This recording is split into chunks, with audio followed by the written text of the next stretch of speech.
thoughts on all of this. Actually, we started at the end of the process, but my final thoughts on all of this goes way back to the beginning, way back to before you even run a test, before you even run your campaigns. It's about thinking about how to set up your campaigns before any of this.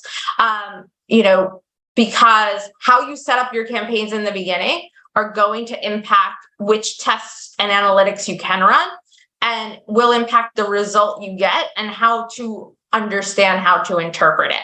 So there's a few key things you need to be thinking about: tactic, audience, objective, and geography. Tactic, you always want to separate your tactics into different campaigns. You don't want to mix retargeting and prospecting in the same campaign. They perform very differently. They will get very different multiplier results. If you blend them, you'll be very hard to benchmark that result. And on a recommendation is to exclude site visitors and existing customers from your prospecting tactics. This is a best practice.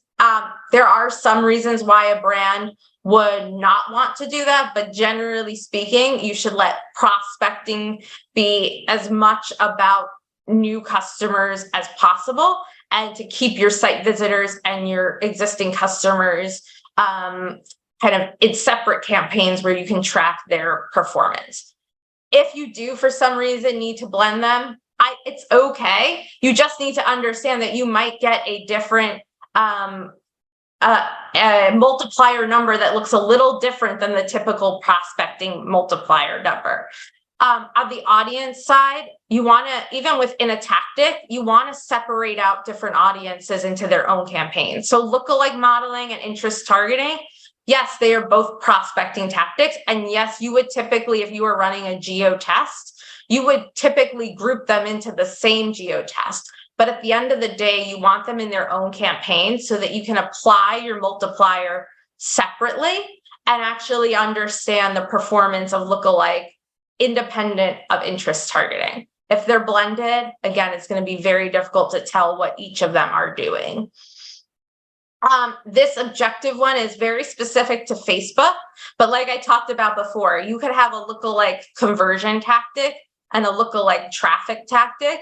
You would want to test those differently if possible, because they would create or come back with very different multiplier results. So when possible, separate and label them so that you can clearly tell which tactic is which.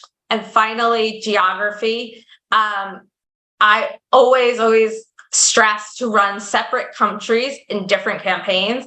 I know businesses, especially North America, it's very easy to say, okay, I'll just run the US and Canada together.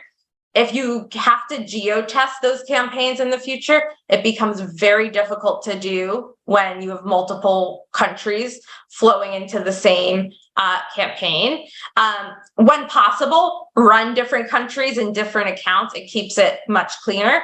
But if you do have to run multiple countries in a single account, please label them clearly and consistently. I had